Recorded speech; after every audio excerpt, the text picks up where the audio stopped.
तो इस वीडियो में हम जानेंगे कैसे आप अपने स्लाइड्स और टीचिंग मटेरियल जो बना रहे हैं उसके लिए जो इमेजेस हैं उनको कैसे आप बेहतर तरीके से निकाल सकते हैं एनसीईआरटी बुक से या किसी भी बुक से, ताकि आप आसानी से अपने जो डायग्राम है उसको सही तरीके से पुट अप कर सकें। बहुत ही सिंपल प्रोसेस है, चलिए देख लेते हैं। तो सबसे पहले आपको समझना पड़ेगा कि यहाँ पे जो इमेज मैंने डाला हुआ है ये एनसीईआरटी बुक से मैंने लिया हुआ है। तो एनसीईआरटी से आप डायरेक्टली कॉपी भी कर सकते हैं, पर उसका अगर बैकग्राउंड अगर आपको क्लियर करना है, इसको सही तरीके से अगर आपको प्रेजेंट करना है, फॉर एग्जाम्पल लाइट बोर्ड में आप इस्तेमाल करना चाहते हैं, आप अपने इंटरैक्टिव पैनल में यूज़ करना चाहते हैं, तो अगर आप अपना बैकग्राउंड कलर चेंज करना चाहते हैं तो आप चेंज कर सकते हैं। तो अगर आप यहाँ पे अगर नॉर्मल कॉपी पेस्ट करके अगर लगाते हैं तो वहाँ पे कैसे दिखेगा, चलिए देख लेते हैं। तो नॉर्मल जब भी आप कोई भी स्क्रीनशॉट लेके यहाँ पे पुट अप करते हैं, जैसे आप देख पा रहे हैं व्हाइट कलर का बैकग्राउंड होता है, पर यहाँ पे ऊपर जैसे देख पा रहे हैं बैकग्राउंड खाली है। तो अगर आपको बैकग्राउंड खाली करवाना है, ये थोड़ा-सा ऑड लगता है, अजीब लगता है, पर यहाँ पे आप बैकग्राउंड में कोई भी कलर डाल सकते हैं, black colour, white colour, blue colour, orange colour, कोई भी कलर जो आपको पसंद है वो कलर आप डाल सकते हैं। पर यहाँ पे अगर आप कलर चेंज करते हैं तो कलर आपका बैकग्राउंड जो है वो चेंज नहीं होगा और आपको हमेशा व्हाइट कलर बैकग्राउंड को लेके ही काम करना पड़ेगा। तो इस वीडियो में अब हम जानेंगे कैसे आप बैकग्राउंड को रिमूव करके जो इमेजेस है उसको एक्सट्रैक्ट करके अपने स्लाइड्स, पीपीटी, एनिमेशन या ई बुक जो लिख रहे हैं, नोट्स बना रहे हैं, उसमें पुट अप कर सकते हैं। तो सबसे पहले हम क्या करेंगे, एनसीईआरटी बुक डाउनलोड कर लेंगे। एनसीईआरटी बुक में प्रॉब्लम ये हो जाता है कि जो भी एनसीईआरटी बुक आप डाउनलोड करते हैं, फॉर एग्जांपल अगर मैं साइंस का बुक डाउनलोड करता हूँ तो वहाँ पे आप देखेंगे कि आपका वाटरमार्क दिया हुआ रहेगा। तो जैसे आप देख पा रहे हैं कि यहाँ पे वाटरमार्क दिया हुआ है, तो ये वाटरमार्क की वजह से जब भी आप इमेजेस एक्सट्रैक्ट करेंगे तो वाटरमार्क उसके ऊपर आते रहेगा। तो अगर आप बिना वाटरमार्क का अगर डाउनलोड करना चाहते हैं तो मैं एक वेबसाइट का लिंक जो है आप गूगल में जाके non watermark NCERT books download कर सकते हैं, या यहाँ पे एक बहुत सारे वेबसाइट्स हैं, टीचू है, बहुत सारे हैं, पूछो है, पूछो से आप जाके डाउनलोड कर सकते हैं। पूछो अगर आप ओपन अप करते हैं, इसका लिंक मैं डिस्क्रिप्शन में दे दूंगा।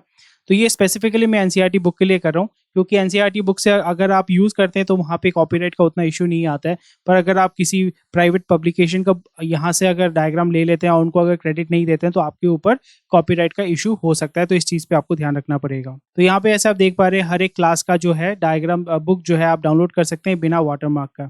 तो चलिए अभी ओपन अप कर लेते हैं एक साइंस का बुक विदाउट वाटरमार्क। तो यहाँ पे ऐसे देख पा रहे हैं बिना वाटरमार्क का मैंने यहाँ पे डाउनलोड कर लिया है। तो सोचिए कि मैं इस डायग्राम को एक्सट्रैक्ट करना चाहता हूँ, अगर मैं कॉपी पेस्ट करता हूँ तो फिर वो शॉर्टकट हो गया। तो यहाँ पे मैं क्या ओपन अप करूंगा, मैं स्निप टूल जो है वो ओपन अप करूंगा। स्निप टूल मैं विंडोज में जाके स्निप टूल जो है हर एक के कंप्यूटर में होता है, मैं इसको ओपन अप कर लूंगा। ओपन अप करने के बाद मैं न्यू पे क्लिक करूंगा। न्यू पे क्लिक करने के बाद जो एरिया है यहाँ पे आप फिगर के साथ भी, मतलब फिगर जो नेम दिया हुआ है उसके साथ भी कर सकते हैं। तो जब आप छोड़ेंगे उसको पकड़ के आपको सिलेक्ट करना पड़ेगा, फिर आप छोड़ देंगे तो फिर आपका जो है वो सेव हो जाएगा। फिर यहाँ पे आपको क्या करना पड़ेगा, इस इमेज को अगर सेव करना चाहते हैं तो कंट्रोल एस दबाएंगे, या फिर आप यहाँ पे जाके सेव एज पे जब दबाएंगे और यहाँ पे अगर आप फॉर एग्जांपल फिगर जो दिया हुआ था फिगर 14.4, तो मैं यहाँ पे लिखूंगा फिगर 14.4 और फिर मैं इसको सेव कर दूंगा पीएनजी फॉर्मेट में। अभी मैं क्या करूंगा, ये जो इमेज है फिगर 14.4 इसको मैं ओपन अप कर लूंगा फोटोशॉप में। फोटोशॉप अगर आपके पास नहीं है तो फिर कोई भी आप फोटो एडिटिंग सॉफ्टवेयर के माध्यम से कर सकते हैं, पर आप अडोब फोटोशॉप का जो है डाउनलोड करके इस्तेमाल कर सकते हैं। ये आपका ट्रायल वर्जन में आपको मिल जाएगा। मैं कुछ कमांड्स आपको बता रहा हूँ, वही आपको फॉलो करना है, उसके बाहर आपको कुछ नहीं करना पड़ेगा। तो अभी जैसे इमेज जो है हमारे सामने ओपन अप हो चुका है। अभी हम क्या करेंगे, बैकग्राउंड जो है उसको हटाएंगे। बैकग्राउंड को हटाने के लिए यहाँ पे एक टूल आता है, मैजिक वॉन्ड टूल।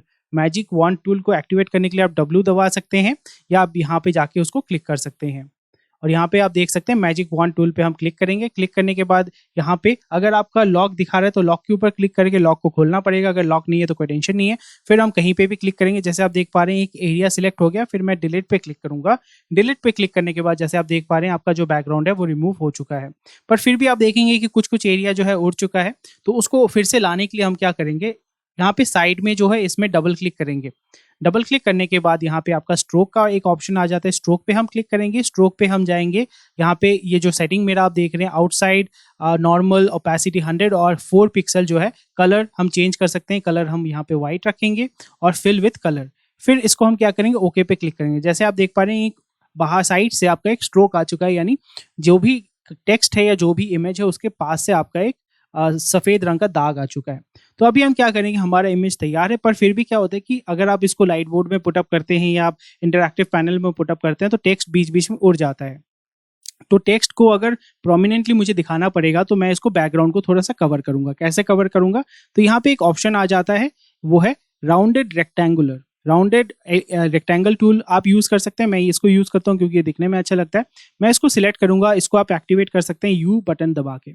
यहाँ पे जो फिल है, फिल में जाके मैं कलर चेंज करूँगा। कलर अगर आपका दूसरा कलर है तो फिर मैं यहाँ पे जाके वाइट कलर को सिलेक्ट करूँगा और यहाँ पे जो स्ट्रोक है, स्ट्रोक के पास में इसका जो साइज़ होगा 1 पिक्सल या 1 पॉइंट होगा, सॉरी 1 पॉइंट होने के बाद मैं एरिया को सिलेक्ट करूँगा जिस एरिया को मैं कवर करना चाहता हूँ। फॉर एग्जांपल ये टेक्स्ट है तो मैंने इसको सिलेक्ट कर लिया, सिलेक्ट करके मैं इसको छोड़ दूंगा।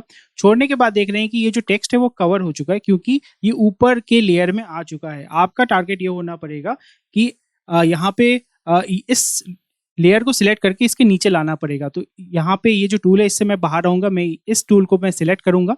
इस टूल को सिलेक्ट करने के बाद फिर मैं इसको पकड़ के नीचे लेके आ जाऊँगा। देख रहे हैं कि आपका जो टेक्स्ट है वो दिखाई दे रहा है। इसको अगर मुझे शेप इसका अगर चेंज करना पड़ेगा तो फिर मैं इस पे डबल क्लिक करके इसका जो कलर है वो चेंज कर सकता हूँ। अगर मुझे इसका शेप चेंज करना पड़ेगा, शेप चेंज अगर मैं करना चाहता हूँ तो उसके लिए मैं क्या करूँगा, कंट्रोल टी में दबाऊंगा।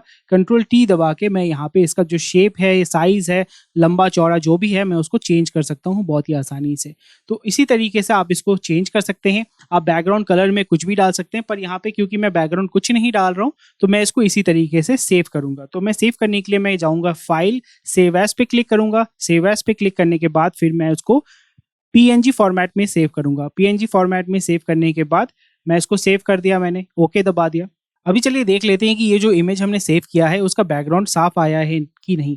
फिर मैंने जो स्लाइड हम बनाते हैं, हम कैनवा में स्लाइड बनाते हैं, तो मैंने यहाँ पे क्या कर लिया, जो इमेज है उसको मैंने ड्रैग एंड ड्रॉप कर लिया। फिर ड्रैग एंड ड्रॉप करने के बाद इधर आप अपलोड्स में जाके इसको चेक कर सकते हैं या फिर आप डायरेक्टली इसको ड्रैग एंड ड्रॉप करके यहाँ पे छोड़ सकते हैं। तो जैसे आप देख पा रहे हैं कि यहाँ पे आपका जो इमेज है उसका बैकग्राउंड जो है वो क्लियर हो चुका है और उसी के साथ साथ आप देख पा रहे हैं कि जो टेक्स्ट था वो भी आपको साफ साफ दिखाई देगा। तो इसी तरीके से आप अपना जो स्लाइड है या पीपीटी है या जो भी आप स्टडी मटेरियल बनाना चाहते हैं अपने लाइट बोर्ड सेटअप के लिए, लाइट बोर्ड सेटअप के साथ पढ़ाने के लिए या अपने इंटरैक्टिव पैनल के साथ पढ़ाने के लिए, उसको आप बहुत ही आसानी से बना सकते हैं बहुत और आसानी से अपने ऑनलाइन क्लासेस कंडक्ट कर सकते हैं। कोई भी क्वेश्चन क्वेरी अगर आपको स्टडी मटेरियल चाहिए, स्लाइड चाहिए तो हमारी टीम के साथ जुड़ सकते हैं। We will be more than happy to help you out. Thank you.